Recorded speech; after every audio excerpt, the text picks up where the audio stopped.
Assalamu alaikum wa rahmatullahi wa barakatuh.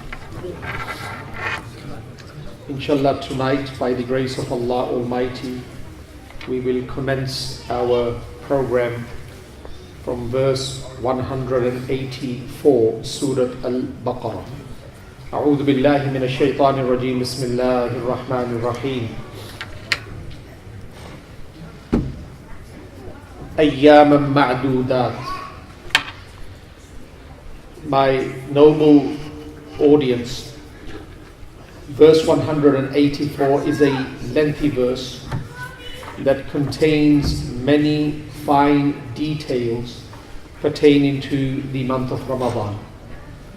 So we will discuss this lengthy verse in fragments. So the first fragment that we will discuss tonight is Ayyam Ma'dudat. The translation of Ayyam Ma'dudat is observing Sawm for a fixed number of days. Now, this fragment cannot be understood if we have not completely understood the message of the previous verse. Alhamdulillah, by the grace of Allah Almighty, last week we spent close to 45 minutes on verse 183. And we made mention that there is only one section in the entire Quran that has been dedicated to the fine details of the month of Ramadan.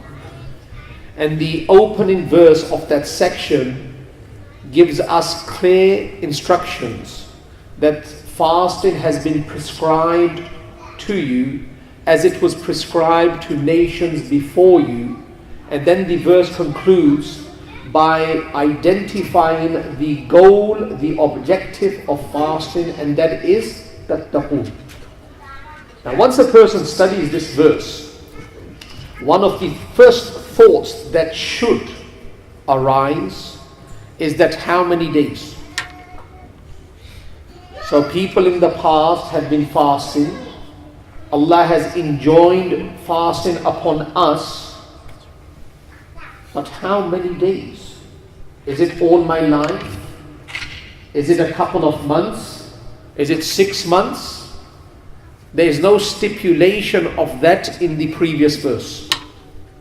And the question starts to ring in the mind. So immediately Allah Almighty in the following verse, and that is verse 184, settles the mind to rest. That keep in mind that you are not going to be fasting for the entire life. It is going to be fixed number of days. Now, Ayyam Ma'dudat is not a complete response to the thought that emerges in the mind when studying verse 183. It's not a complete response, because there's ambiguity. How many days now? Allah says fixed number of days. But how many days? That has not been highlighted in verse 184. So if we travel to the next verse, Allah Almighty completely responds to the thought that emerges when studying verse 183, and that is Shahru Ramadan alladhi, that the fixed number of days is translated in the month of Ramadan, meaning that we have to fast for 1 month. Does it make sense? So there is a question that emerges when studying the first verse of this designated ruku.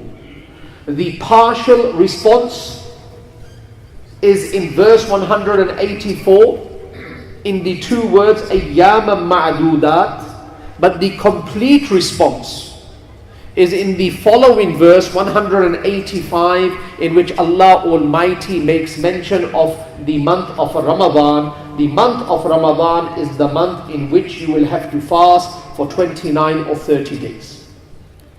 Now, as we do not have time, next week we will be in the month of Ramadan. We cannot continue this lesson. So I want to highlight a very interesting point. And many a times, clerics, speakers, orators, they will shun this topic. They won't speak about this topic. But it is most important to discuss this topic because Allah has discussed it as well. Now, I'm going to put a simple question to all of you. The month of Ramadan is the holiest month. We all know that. Our level of piety improves. We reach new levels of taqwa. Many things that we cannot do or we do not do outside of the month of Ramadan, we commit to in the month of Ramadan, and very swiftly we discharge that action. True? If we study this section and we go to verse number 187, keep going. This verse, it is a part of the entire section, and Allah is discussing the month of Ramadan. In verse 187, Allah speaks about marital intimacy. Now, in the most holiest month, Allah speaks about sex, marital intimacy. And Allah has not discussed the relationship of a husband and a wife with a better style, with a better expression than what has been discussed in verse 187. So what is the fine point? I can spend a couple of hours without exaggeration on verse 187. And most probably I will in time to come with the youngsters. Because Islam is a beautiful, complete religion. It does not allow us to step in any theatre without guidance. Remember that. It doesn't matter if it is your marital theatre. When you are experiencing the most beautiful moment with your wife, Islam has guidelines even at that moment. And it is most important that we adorn ourselves with those instructions so we can extract the best possible result of that meeting. Now, one fine point that I would like to draw your attention to, that the scholars have understood, Imam Qurtubi in Tafsir Qurtubi has made mention of this. Imam Razi in Tafsir Kabir has made mention of this, that if we study this section superficially, and we come to verse 187, in which Allah speaks about the relationship of a husband and a wife, and uses the expression that you are the garment of your wife, and the wife is your garment, and you are allowed to have a very strong relationship with your wife in the nights of the month of Ramadan. This message gives us the understanding that if we want to attain the goal of fasting, and what is the goal? You tell me. Taqwa. If we want to attain the goal of fasting, we need to attain a good, healthy relationship with our wife. If sexually you are not satisfied, you will be troubled in the mind. And you all know what I'm talking about. If sexually you are not satisfied, you cannot attain taqwa. You cannot attain taqwa. And that's why Nabi Kareem Muhammad sallallahu alaihi wasallam said, La rahbaniyya fil Islam. The monastic life is not accepted in Islam. You cannot live in the forest, in the jungle, in seclusion. Disconnect yourself from humanity and find Allah. Islam does not teach that. Islam teaches us that if you want to find Allah, it is by committing yourself to your family, committing yourself to your wife, committing yourself to your children. To disconnect yourself from the world and to find Allah is very easy. There's no challenge. The challenge is when you're with your wife. The challenge is when you're with your children. The challenge is when you place yourself in the community. And that's why Nabi Kareem Muhammad sallallahu alayhi wa sallam said, An-nikahu nisful iman. Nikah is half of iman. Because certain qualities, hidden qualities of a human being that were never on display in the past have to blossom, have to be on display, because your inner qualities are going to be challenged by your partner. They're going to backchat. They're going to say something, do something that is very disturbing, that is troublesome. Now your inner ability and sifat and quality will give you the ability to handle that in the best manner. So let me encapsulate what I am saying. If you want to attain the highest level of taqwa, improve your relationship in the month of Ramadan. You improve your relationship in the month of Ramadan, that will support your journey of taqwa. If you are disturbed in the mind and there's a conflict at home and you are not at ease with your partner, you cannot commit yourself wholly to the journey of taqwa. It is very simple. So if you have some problems with your wife, or the wife has some problems with the husband, this is a month. It may be the last in our entire life. Put everything to the side. Ask your wife for forgiveness. Wife, ask the husband for forgiveness. Develop your relationship. Improve your relationship. And one of the best times to improve the relationship is in the night. And that's why Allah speaks about the night in verse 187. لَيْلَةَ الصِّيَامِ الرَّفَثُ إِلَى نِسَائِكُمْ. Many people, they are very bitter with their partner, and they come to the masjid, establish their tarawih.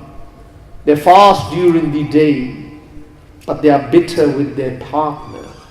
You're not going to attain success. You cannot attain success if you trample over the emotions and a feeling of a human being. You cannot find Allah.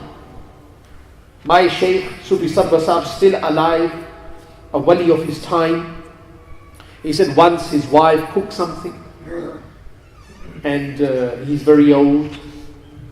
So he said he was sitting on the sofa, and he's the Imam of Jamia Ashrafiyah, where there may be about 4,000 or 5,000 people that come for Salah, especially for Jumu'ah. So he's the Imam there. So he was sitting on the sofa, and the wife came with a canister of water to wash his hands. So she tilted the pot of water and it spilled over his clothes. So right at that moment he became very angry. He said to him, can't you see? And he scolded her. He stood up, he walked outside. Didn't taste the food. The wife committed so many hours in preparing that food. He stood up, he walked outside. He said, I'm not going to eat. And he started to walk to the masjid to lead the prayer. He said, I made it into the masjid, and there was a couple of minutes before the salah. And he said that I'm going to communicate with Allah. This is deen. I'm going to converse with Allah Almighty. And I've hurt the feelings of my wife. How will Allah accept my salah? Irham man fil ardh. Have raham upon the living. Have raham upon the living. How will Allah forgive me? He said, I went back, I said to my wife, Mujhe maaf farmao, forgive me. I scolded you. And that's why there's a great scholar. A person came to him, he had cancer in the bone. So he came to this scholar and he said to him, look, the doctors have only given me a couple of months. I'm going to die. He said, I can tell you something. Shifa is from Allah. Now keep in mind the word is shifa, not shafa. There's a great difference between this. Shifa with the kasra means health, cure. وَنُنَزِّلُ مِنَ الْقُرْآنِ مَا هُوَ شِفَا. And shafa means a pit. وَكُنْتُمْ عَلَى شَفَا حُفْرَةٍ مِّنَ النَّارِ in Surah Al-Imran, where Allah Almighty says that you were on the brink of destruction.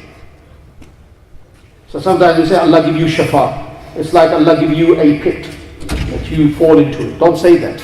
Use the word properly. Allah grant you shifa. So this person said, look, read the following in abundance. You can use this now. Anyone who has cancer, read this in abundance. Hamim la tunsarun. Hamim la tunsarun. Hamim la tunsarun. He said, that's very easy. He said, do one more thing. He said, what's that? He said, feed the makhluk of Allah. So he started to feed the birds. Think about this. I'm giving you small points. He said, in the morning after Fajr, I started to put out bread.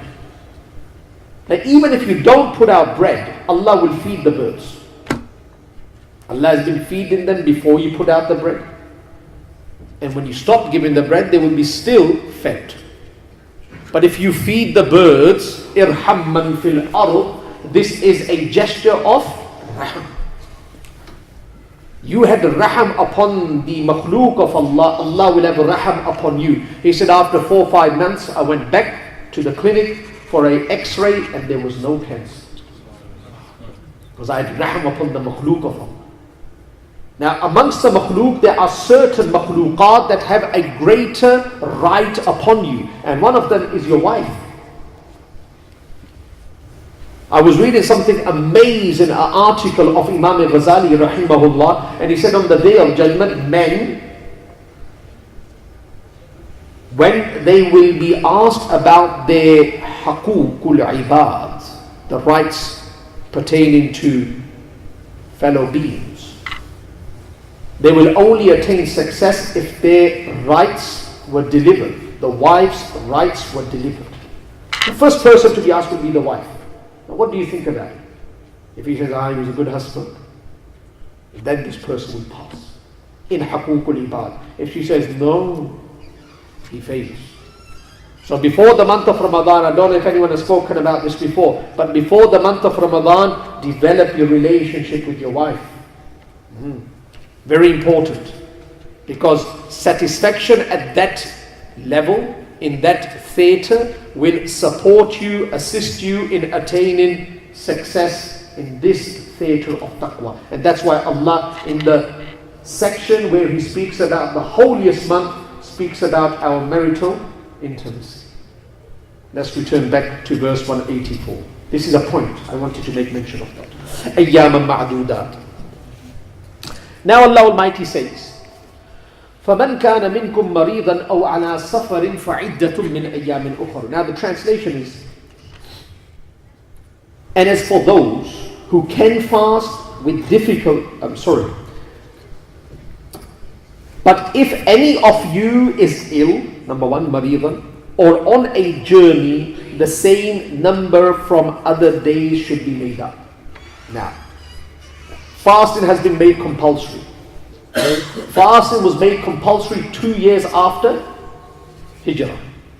So when Nabi Kareem arrived in Madinatul Munawwara, there was no injunction of fasting in the first year. These verses were received by Nabi Kareem the second year. Now the opening verse is you have to fast. Now there's another question that comes to mind. What about a sick person?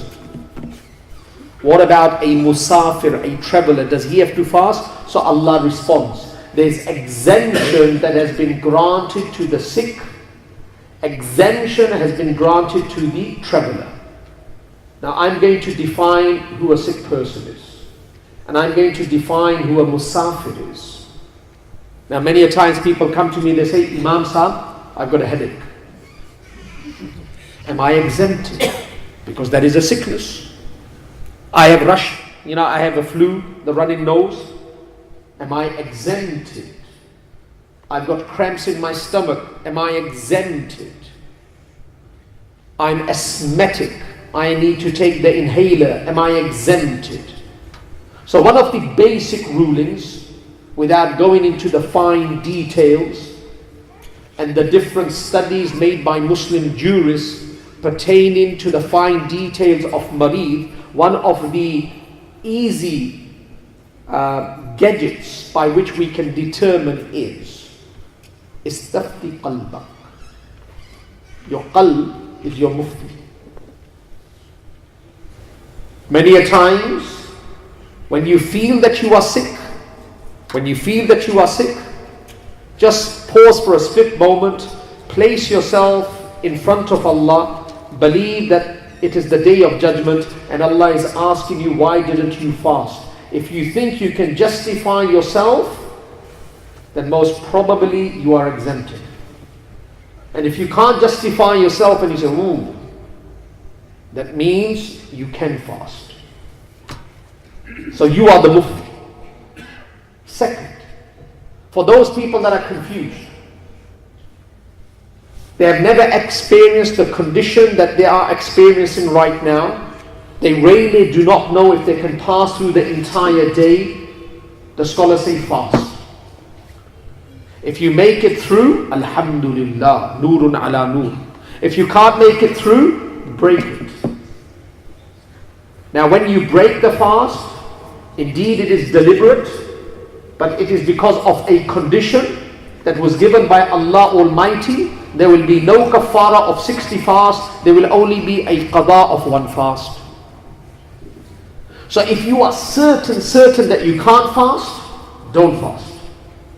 But if you are confused, go ahead. If you make it through the day, alhamdulillah. If you can't make it through the day, break the fast. You're breaking it because of a condition. You did not bring the condition upon yourself, Allah brought the condition. So this will be no kafara, there will be no 60 fast penalty. The only thing that you will have to do is in the future, you will have to physically make up for it. Does it make sense? Second exemption, musafir. Now this is something very important as well. Musafir is a traveler. Normally, when we study the distance that a person has to travel one way, and I use the word one way, not 2 ways. One way, it is 48 miles. We have heard that many a times. Close to 78 kilometers. Now where do we get this 48 miles from? Because Nabi Kareem Muhammad didn't stipulate 48. Nabi Kareem Muhammad never ever in any hadith said 48. So where do you get 48 from? Make sense? There's no hadith that says if you travel 48 miles one way you are a musafir, and if you travel less than 48 miles you're not a musafir. There's no hadith like that. So Allah filled the qubur of the awliya and the scholars with nur. They studied the different expeditions, because I was very confused with this 48. Now I wanted to know, where did they get this 48 from? So the muhaddithun, the scholars, and the fuqaha, the Muslim jurists, they studied the different expeditions of Nabi Kareem Muhammad. There were different expeditions. They came to know in a few expeditions, Nabi Kareem Muhammad reduced his prayer from 4 units to 2 units. And in a few expeditions, he did not reduce his prayer. Now they said that why didn't he reduce his prayer from 4 to 2 in this expedition? And why did he reduce it in this expedition? So they started to study the length from station A to station B. And they came to this understanding that whenever Nabi Kareem Muhammad traveled for 3 days by foot, in 3 daily stages, let me say that again. He embarked on a journey for 3 days by walking in 3 daily stages. He used to reduce the prayer from 4 to 2. So they came to know that this is the journey of a musafir. And whenever it was less than 3 days, he completed the prayer, the full salah. So later on, in the time of the tabi'een, in the time of Imam Abu Hanifa rahimahullah, Sufyan al-Thawri, Hassan Basri, they traveled 3 days by foot in 3 daily stages, and they came up with this number of 48. Does it make sense? That's where we get the 48 from. Now, in the time of Nabi Kareem Muhammad Sallallahu Alaihi Wasallam, 48 miles or 3 days in 3 daily stages was very, very taxing. Because they used to mount themselves on a camel, on a horse. I may mention they used to have the baggy clothes, they used to cover themselves, travel through the hard terrains. So after even one stage of the 3 stages per day, they were exhausted. The exemption was given to them. But nowadays we sit on a 380 Emirates. There's food in front of us. Those fortunate ones that are sponsored, they can go on business class, better than even the facilities at home. But the scholar says it doesn't matter if you are traveling business class. It doesn't matter if you're traveling on a jet, on a plane, on a car, on a train. As long as you're making 48 miles one way, you will be considered as al-musafir, and the exemption will be allotted to you. Now, a lot of people say, I hear this many times in Hajj, we should do a hard Hajj. Who said you have to do a hard Hajj? Where do you get that from? If Allah has given you ease, take the ease. If Allah has given you the ability, go on a 5-star. Allah has given you the ability and you want to go on a 2-star.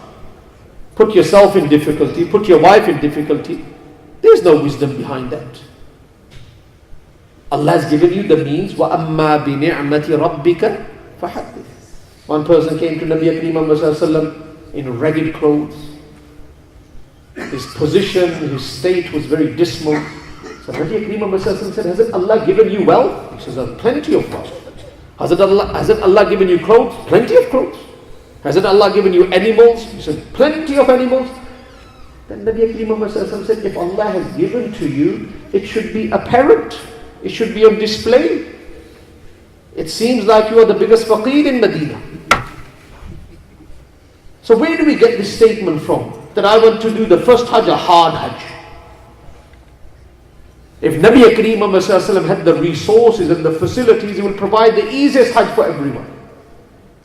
So if Allah has given you the bounty, utilize it. Don't put yourself in difficulty. Now we say in the time of Nabi Kareem Muhammad Sallallahu Alaihi Wasallam, the mosque was not like this. They didn't have pleasant carpets, soft carpets like this. We should pray on the ground. Where do you get that deen from? Allah has given you the ability, use it. The facilities, use the facilities. Now, there's one question that I want to bring to your mind. In the time of Nabi Kareem Muhammad Sallallahu Alaihi Wasallam, we're talking about a musafir. This is a very important topic. We have discussed this in Holland Park Mosque many a times because we do a fiqh program as well. If a person intended to travel, he used to exit the city of Medina in very quick time. But the city of Medina was very small. It was nothing like nowadays. Now we've just spoken about 48 miles. The area in which Brisbane is more than 48 miles. So where do we start calculating that first mile? A very important question. For Sahaba it was very easy. They exit Medina, they start calculating 1 mile to their destination, 48 miles or 3 days in 3 daily stages. Alhamdulillah, they are travelers. Where do we calculate from? So my Shaykh Mufti Taqi Usmani Sahib Damat Barakatuh, one of the contemporary scholars, when he was here and he travels throughout the entire world. So I said, Hazrat, very confused. Where do I calculate that first mile from? I can understand 48 miles to my destination, but where do I start from? From my house? He says, no. He said, we will split the city into many cities. I said, what do you mean? He said, each council will be considered as a city. Each council will be considered as a city. So I live in Holland Park Mosque, Holland Park. Holland Park is Brisbane City Council. So if I'm travelling to Gold Coast, towards Sydney, Once I exit Brisbane City Council, meaning I enter Logan Council, I will start calculating my first mile. And to my destination, if it is 48 miles, I'm a musafir. If it is less, I'm not a musafir. Now, Slecks Creek comes in which council? Logan.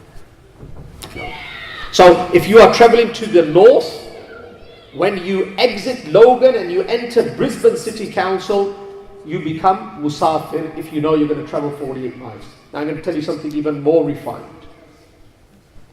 Very good for the Logan, not good for the Brisbane brothers. Brisbane City Council. When we are traveling, let's say I'm traveling to Pakistan, going back to my wife's country. It's not my country, my wife's country. So I make that very clear.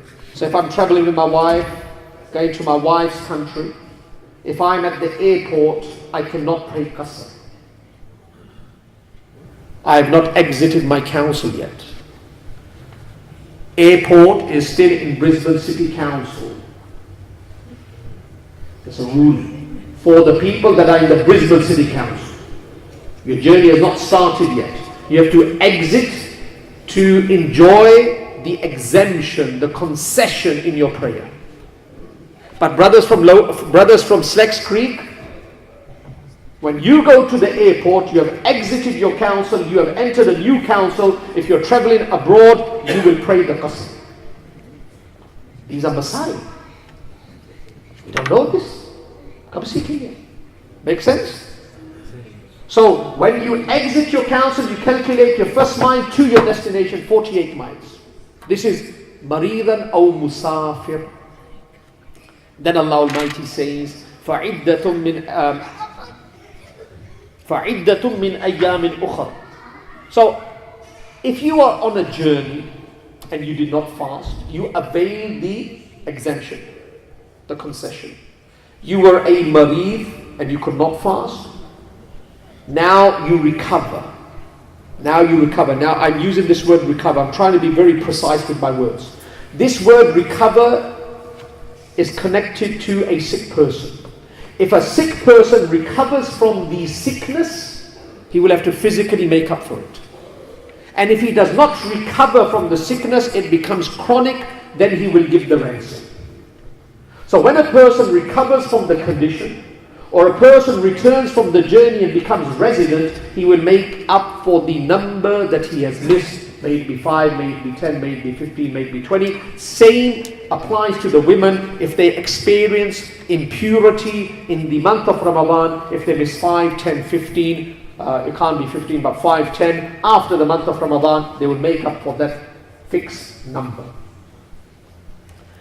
Now the next verse is very interesting.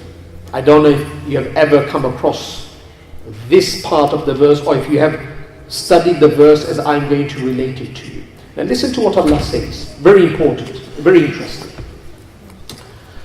That's it. وَعَلَى الَّذِينَ يُطِيقُونَهُ فِدْيَةٌ طَعَامُ مِسْكِينٍ.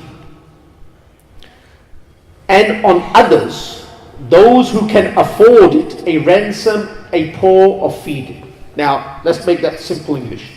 A person that is able to fast can pay a ransom. That is the meaning of this verse. That means you are able, you or us, we are able to fast. We do not have to physically fast. We can pay the ransom. That's the meaning of this verse. Look at it again.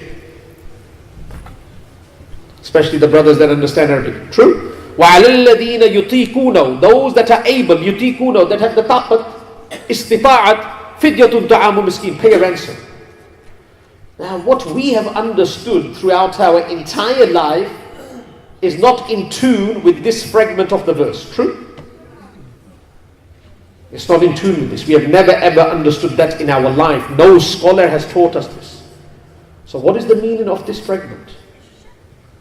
So I'm going to make mention of a hadith that will give you an insight to the month of Ramadan. Imam Ahmad bin Hanbal in his Musnad Ahmad on the authority of Mu'az ibn Jabal radiyallahu ta'ala an records that Nabi Kareem Muhammad sallallahu alaihi wasallam in a very lengthy hadith, he made mention of the 3 alterations that took place in relation to prayer. and 3 alterations that took place in relation to fasting. So there were 3 changes, abrogations, changes that took place in relation to prayers, and there were 3 that took place in relation to fasting. Now we don't have time to speak about the salah, because salah is not our topic. I'll give you a simple idea of one of the changes. In the early days when they used to pray, they could walk. They could say Assalamu alaikum. If somebody sneezed, you could say Yarhamukallah. Initial stages. But then what happened? Nabi Kareem Muhammad said, Uskunu fi salah. Ruk jao, ठहर जाओ salah ke andar. Be quiet. Abrogation. You cannot move in your prayer. You cannot respond to the salam of another person. So there were 3 levels of alterations in salah. Right? Let's talk about fasting. And most probably we'll finish our topic for tonight. The 3 changes in fasting. When Nabi Kareem Muhammad arrived in Madinatul Munawwarah, there was a group of people that had accepted Islam by the efforts of Mus'ab bin Umair. We have understood this in the Seerah of Nabi Kareem Muhammad.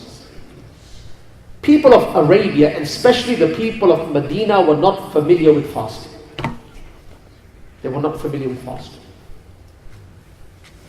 Now Nabi Kareem Muhammad did not want to impose a ritual, a ibadat that will be burdensome for the people of Medina. So what Nabi Kareem Muhammad did when he arrived in Medina, he introduced 3 compulsory fasts, known as the 13th, the 14th, and the 15th of the lunar month. So when he came in the first year, he said every person has to fast 3 days. 13th, 14th, 15th. And when the month of Muharram comes, the 10th of Muharram will be compulsory as well. Make sense? So there were 3 fasts that they had to fast. So they had about 1 year to become familiar with the ritual of fasting. So they fasted for 12 months, let's say hypothetically, each month 3 days.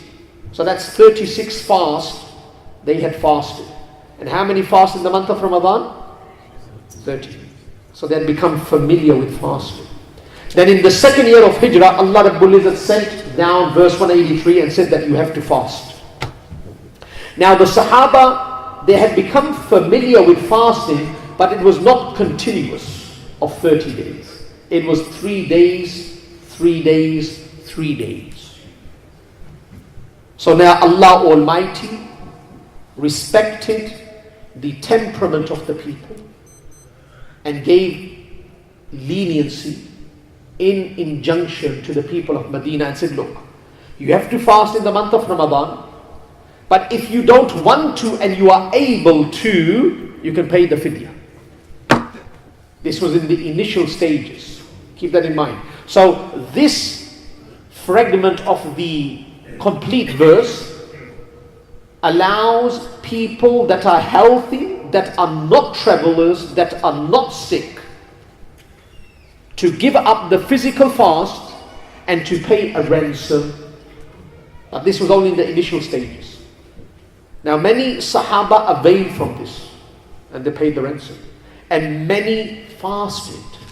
Make sense? This was the first alteration. Then what happened?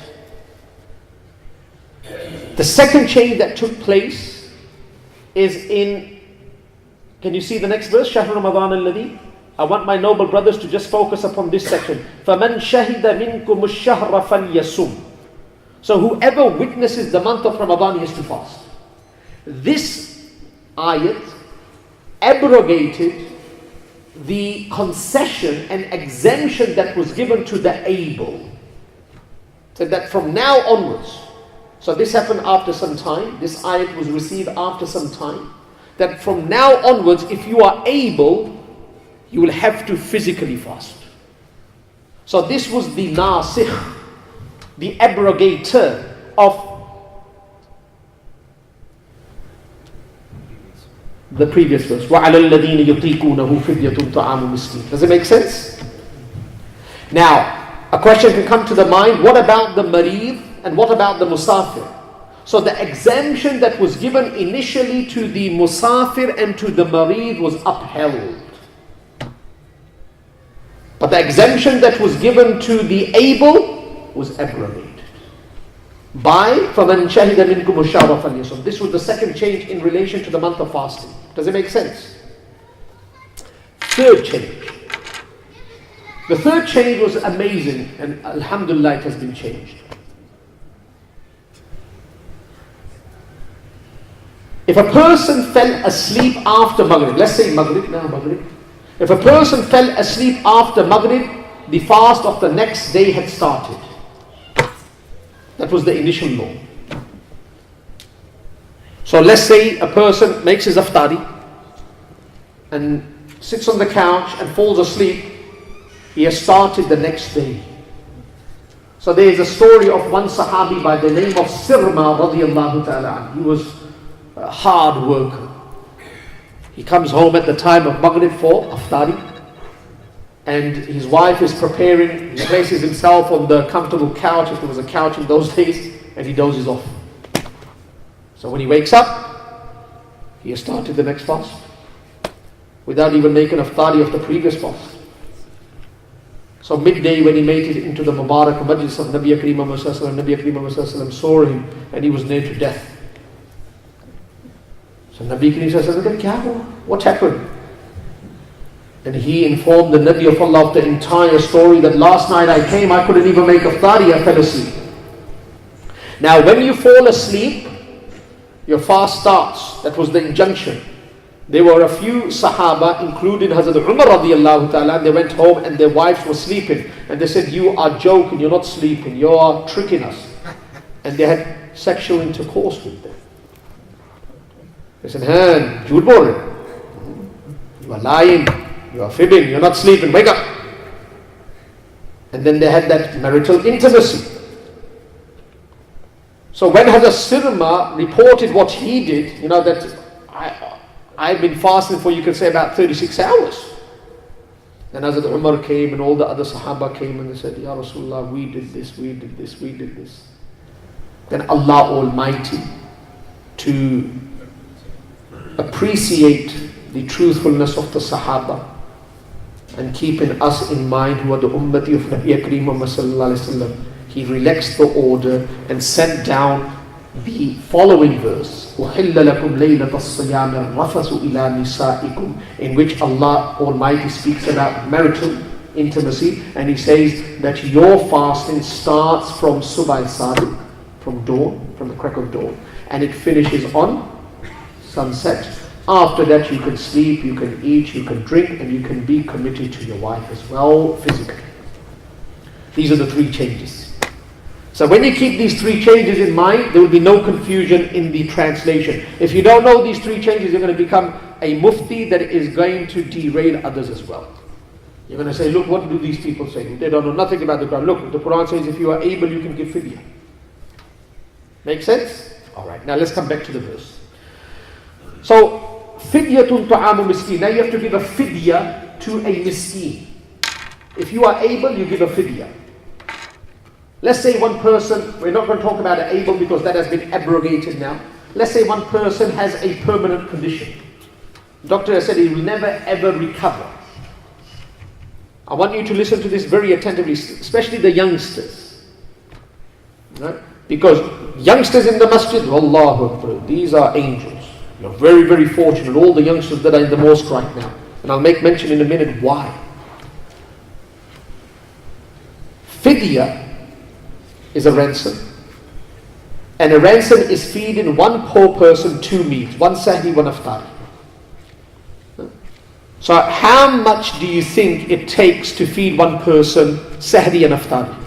$10, $15? Well, let's say $10. So one person has a permanent condition, he doesn't recover. The doctor said he will never recover. So he didn't fast for the entire month, let's say 30 days. So 30 times 10 is 300. Let's say after 6 months he recovers miraculously. Now you'll have to physically make up for it. And the $300 that he has given is sadaqah. Whenever he recovers from the condition, physically he has to make up for it. $300 will become sadaqah. Now let's say a person does not recover. He does not recover. And he didn't fast for how many years? Let's say 5 years.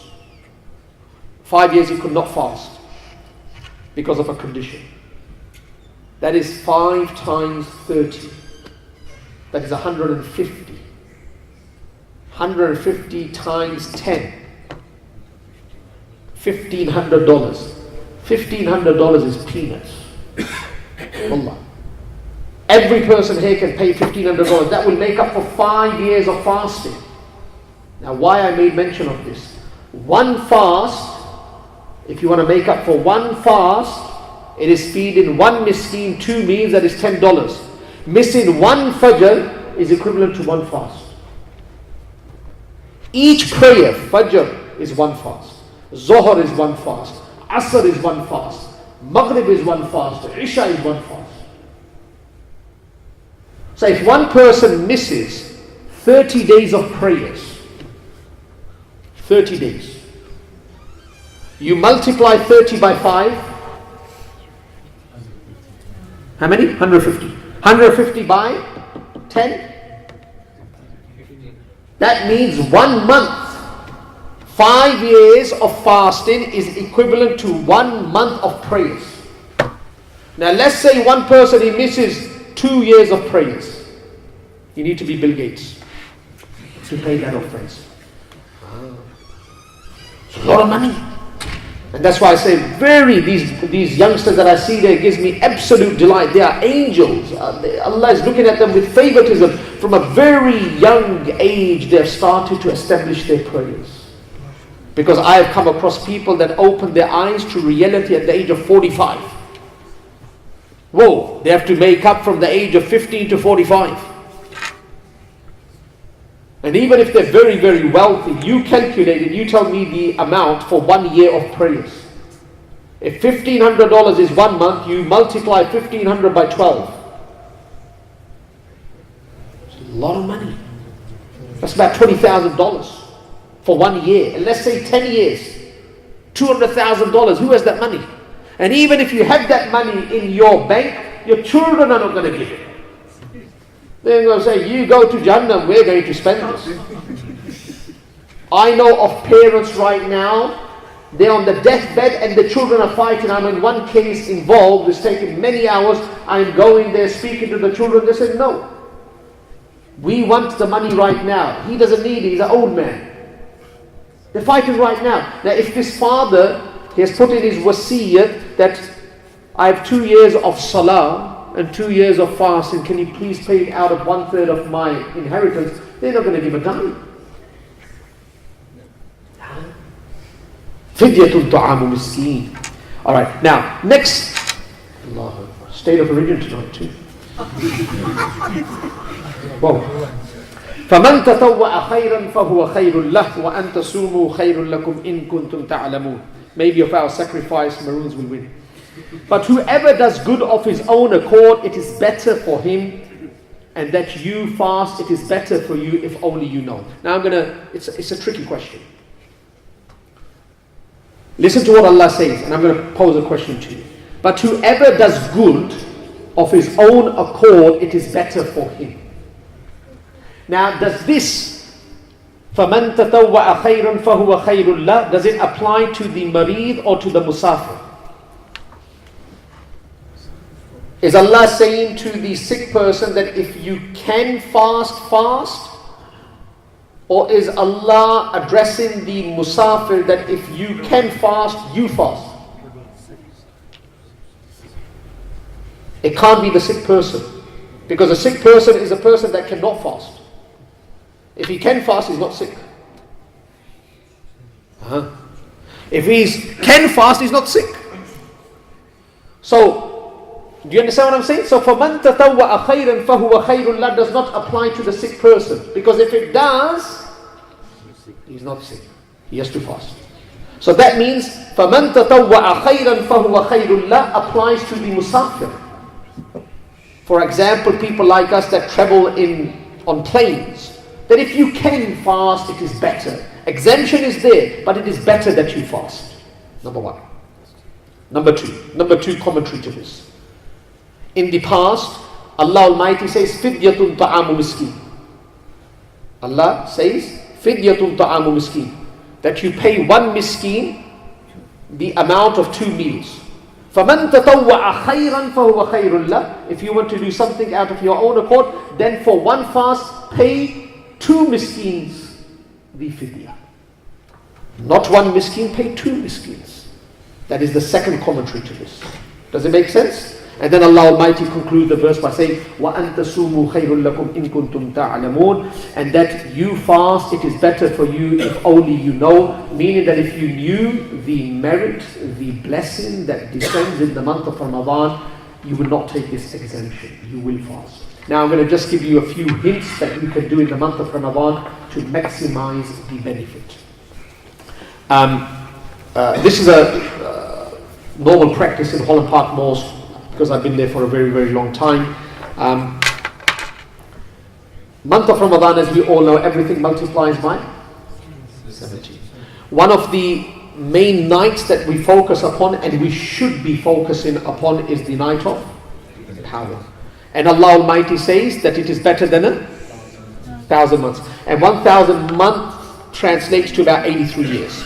83, 84 years. We can gain that reward every night in the month of Ramadan. And it will only take you 5 minutes. There's a Hadees in Trilogy and in Ibn Majah, in which Nabi Kareem Muhammad sallallahu alayhi wa sallam has said, a person that establishes 6 units, man salla 6 rak'atin lam yatakallam baynahunna bisu' udilla lahu bi'ibadati 12 sana aw kama qala alayhi sallam. A person who establishes after Maghrib, so your Maghrib is 3 rakat, 2 sunnah, you've completed your Maghrib. After that, 6 units in 2 twos. 2, 2, 2. 2, 2, 2. 6 units. You pray this, the reward is equivalent to 12 years of worship. 12 years. Now 12 years have 12 Ramazans. 12 years have 12 Laylatul Qadrs. 12 years. Now if we establish this in normal days, nowadays, it's 12 years. Uncle Ismail and me, when we were coming, we were talking about this prayer. We said it only takes about 5-6 minutes.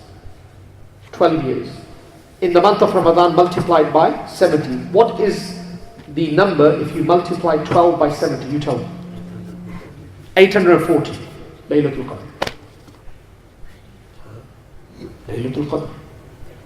No one missed this. Go home, tell your wife, your children, everyone. Now I'll tell you something else. Pyramid scheme. Pyramid scheme. You tell one, you tell somebody else, you get 12 years of accepted worship multiplied by 70. You tell your wife, you get that reward as well. Another 12 years of accepted worship multiplied by 70. Tell your children, tell your friends, whoever you tell, the reward will come back to you. Just do this much. And make a lot of dua in the month of Ramadan. Lot of dua. You know, we don't have time to discuss the next verse, but keep in mind, a lot of dua in the month of Ramadan. Dedicate 5, 10, 15, 20, 25, 30, whatever you can. Speak to Allah Almighty. What you're going to ask Allah. Don't ask for dunya. Dunya will come automatically. Ask Allah for His divine friendship. If you make this your goal in the month of Ramadan, bas Allah main aapko chahta hu. That's it, nothing else. I want your divine friendship. That's it. Ask for Allah's divine friendship. And it is disrespectful to attach any dunya with that dua. I feel that. You know, you're asking for Allah divine friendship, half an hour, Ya Allah give it to me, and then Ya Allah give me rizq. It just doesn't gel. Allah ki muhabbat mil. You got Allah, you got everything. Next formula. Last one. Change a few things. This is from the Naqshbandi Tariqah. This one, what I'm going to tell you now. Do you want the muhabbat of Allah? Do you want to experience that love of Allah? You want to experience that? I want to experience it. Who knows Ayatul Kursi? Allahu la ilaha illa huwal hayyul qayyum. We all know this. First of all, before going to sleep, make wudu. One of the benefits of making wudu is that there will be angels that will safeguard you throughout the entire night. Alright, that's number one. So you make wudu, you sit on your bed. You don't lie on your bed, you sit on your bed. You close your eyes. You read Ayatul Kursi 7 times. Odd number, 3 times, 5 times, 7 times. Odd. Whilst you read in Ayatul Kursi, because in Ayatul Kursi, in this robust verse, Allah speaks about His greatness. The verse in itself is miraculous, it is profound. You start to visualize a nur, a light falling from the Arsh of Allah Almighty. Now if you're going to say if this is a hadith, there's no hadith to this. I'm making this very, very clear. This is a medicine. Try it. It's a medicine. Read Ayatul Kursi, odd number, 3 times, 5 times, 7 times. Visualize that a nur is descending from the Arsh of Allah. A golden nur. And it descends into your body. Illuminates every limb, every body part. And then visualize that Allah is looking at you with muhabbah. You do this for 30 days, you'll come back kissing my hands. I'm telling you, right? Experience, you try this. You will feel this love of Allah, your heart will become warm. Right? I don't give these formulas in public because people say, where's the hadith? Right? And I don't want to cause friction. But this is the experience of scholars that have tried different things to attain the muhabbat of Allah. What is from the Quran and the Hadith is to attain the muhabbat of Allah. What is the path? What are the different formulas? That's for us to study and understand. So this is one of them. Try it. I'll say that again. The 6 rakats after Maghrib. Don't miss that. Start from today. Second thing is what we do. You tell me. You make wudu. You sit on the bed, read Ayatul Kursi 3 times, 5 times, 7 times. Visualize that there's a golden nur that is descending from the Arsh of Allah. And that golden nur in reality is the nur that will clean your heart and your limbs. And then visualize that Allah is looking at you with muhabbah. And you will start to feel something tremendous if you are consistent in your practice. Allah Rabbul Izzat accept our program. Allah Rabbul Izzat accept your coming. Please do not forget your brother in your Mubarak du'as in the month of Ramadan. And inshallah, if everything is fine after the month of Ramadan, if I'm healthy, you are healthy, if Allah wills, we will meet on the 20th of July. That is a Wednesday.